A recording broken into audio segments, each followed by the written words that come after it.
Folks, thanks for joining us for another On the Limb podcast segment of Whitetail Weekly with Caleb Currents and Luke Humphreys. Take it away, guys.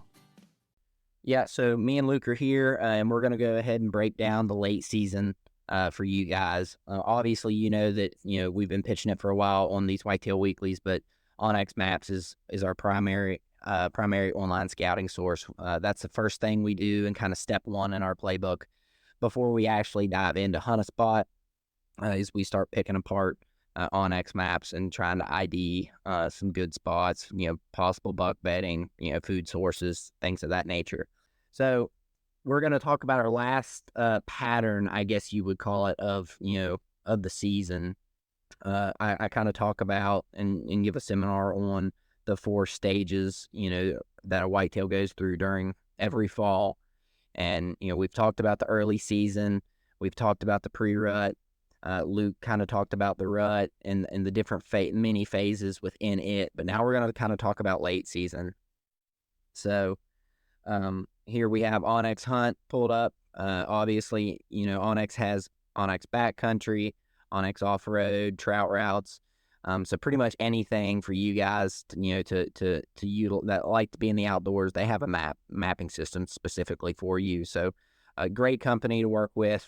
Me and Luke have used onX exclusively pretty much ever since, e-scouting kind of got up and running. I guess it's always been like a thing, but, as far as interactive maps go, onX is solely what we use. So you can use, the code Mossy Oak 20 to save 20% on an annual subscription. So please look into that. I'm not for sure if it works on Backcountry or the other ones, but I know that it does work on Hunt. So we're going to kind of dive back into, I guess, the early season is kind of what we're going to talk about. A lot of times I find that bucks in the late season after the rut, a lot of them will go back to their early season patterns. So we're going to kind of use the same thing here, and you're going to almost hunt them like you would the early season. It's going to be pretty streamlined. Kind of try and find where that buck's bedding, or remember, the direction he came from. A lot of guys will hunt all through the season, have history with a buck that showed up in the rut, and then the deer just disappears. If that happens, the first place I check is where was he in the summer. And I find that is extremely, extremely advantageous to me because he goes back to that summer habitat. And it's typically close to a food source, close to his bed where he feels safe. He's been shot at with bows and guns for the past 3 months. He's just trying to survive, and he's trying to pack on weight. However, with that being said, the biggest contributing factor to where that deer goes back to is food sources. That is absolutely number one. So if there's a lot of oak and it's a heavy mass year, I can almost guarantee you're probably going to find that deer back towards where he was in the summer. If he was hitting oaks early, he's probably going to go back to those same oaks and continue to hit them, until season runs out. If not, and it's a low mass year, there's not a lot of acorns or chestnuts or whatever you're hunting on the ground, then this is when your late season food plots or your deer feeders are going to shine. You're going to have a lot more buck activity, in that later season, as long as you're within that buck's core area, kind of where he feels safe. So with that being said, it's going to be pretty much pretty brief, but you're going to be hitting, if I've got a feeder here in this saddle, I think we've talked about saddles every single episode. Hint, hint, they're pretty good. You should check them out. But we'll say we have a feeder here, and I anticipate, a buck was summering somewhere out on this point. It doesn't have to be exact, and there's a pile of oaks still hitting here. Maybe there's some in this low gap or whatever. I'm going to try and kill that deer closer to his bed on those food sources that are not far from his bed, on his way to that main feeding area where I might be getting nighttime pictures, i.e. my feeder, food plot, whatever the case may be. Not to say that you won't kill that deer on a feeder. Another thing to consider in the late season is weather fronts and the way that they make deer move. Everyone talks about them, in the rut, like, oh, it'll get bucks chasing or whatever. We got a big cold front or we got a storm coming in. Um, when a buck hits survival mode, the weather dictates so much of his daylight movement. It really is crazy. He can't afford to lay there at this point. This buck's lost, we'll say, anywhere between 10 and probably 25 pounds at the very least. I thought it was 10 to 25% of their body weight. It may be. So I'm just spitting a random number, but I know it's a lot. So you might have a deer go 200 pounds and rolling out a rut. I mean, that deer's, a deer might be pushing 160, 170. So he's just trying to make it. So he can't afford to just lay in his bed with a nasty storm front coming through. He's got to get up. He has to eat, and just start packing on weight to just survive. So that's something to be really keying in on. You might get that buck to accept a little bit more risk and come to that feeder in the daylight or come to corn in the daylight. Even though it's not natural, because he either gets up and feeds, or he runs the risk of being even more malnourished, which he's not in the business of being. So oak flats are really good, kind of closer to buck bedding and probably a little bit more consistent. But on big weather fronts, if you've got a deer that's coming in 30 minutes after dark every day to a feeder, make sure you are in the stands hunting those feeders, hunting those food plots, hunting those larger food sources. Maybe it's a clear cut or whatever the case may be. Greenbriers are super popular late season. I think a greenbrier is anywhere between 14 and 22% protein.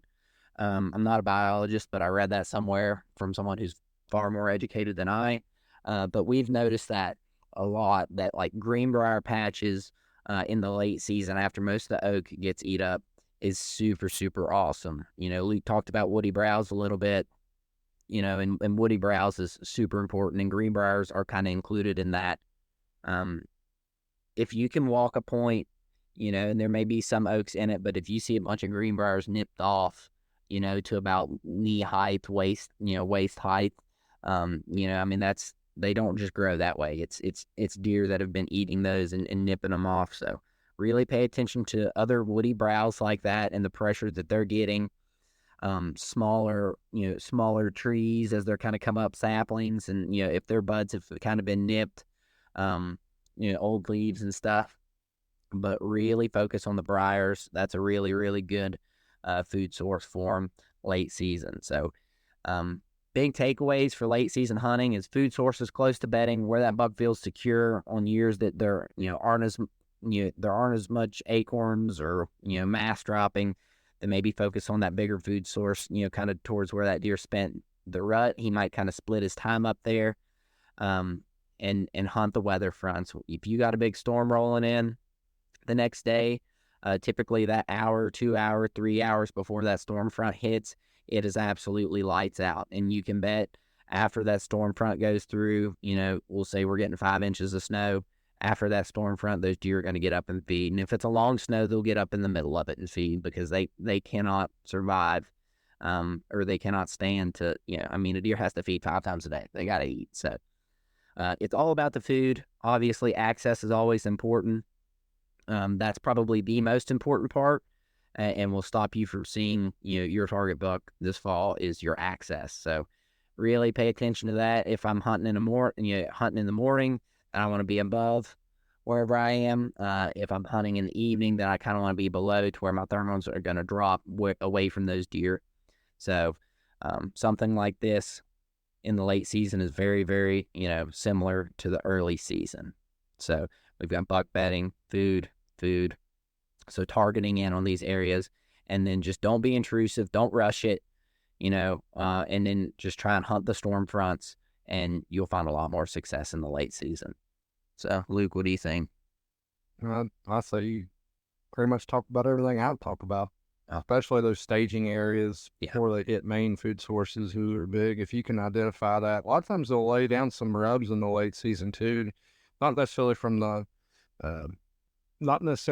the second rut, but more so just from those little secondary feeding areas. There might be some red oak on the ground around some greenbrier. There might be some places they spent some time during the day, and like Caleb was saying, close to a bed somewhere. You can catch a buck getting up on his feet. If he missed a feeding period, he might get up and walk over there and feed on some red oak that, were still on the ground from November. So don't look past this little areas. You can hunt your corn pile all you want, but a lot of times they're still going to be hitting that at night because they're still feeling the pressure from, the last few months. So don't just sit there and heavily rely on your corn pile. I mean, you can still kill over that, but maybe just look a little bit deeper into it and try to figure out where he's coming from on a certain wind. Maybe try to find some food leading that way. Like I said, maybe you lay down some sign going to and from. Maybe you can find it. Some fresh shadings on some snow. I've seen that before. It's pretty cool. Yeah. So it's a lot like hunting them in the early season. So they don't move a lot. If they can keep from it, they're trying to conserve energy. They're trying to survive. They just want to get to the closest, safest food source and spend most of their time there feeding. So don't overlook the late season. You can get a deer to travel quite a ways if you've got a really good food source and the only food source there. But it's kind of hard to get in that predicament. But if you can find a food source close to his bed, then you'll be in pretty good shape. So thank you guys for tuning in. And this concludes our last segment of the Whitetail Weekly. This kind of covers the late season. We hope you guys have a successful fall. Try and use these. If you haven't listened to our other episodes, go back through them, listen to them, and try and apply that stuff as the season progresses. And I promise you'll see a lot more deer this fall. So thank you, Mike, for having us. This episode of On the Limb Podcast with Nature's Voice Game Calls is brought to you by Webb Plumbing Incorporated, located at 6202 McCorkle Avenue, St. Albans, West Virginia. Webb Plumbing Incorporated has had master plumbers and HVAC specialists established and serving the Knoll Valley since 1994. 30 years of commercial and residential service that you can trust. Contact Webb Plumbing today at 304-768-4324 for a free estimate or quote today. You can also visit them on the web at webbplumbing.net. Contact Webb Plumbing Incorporated today at 304-768-4324.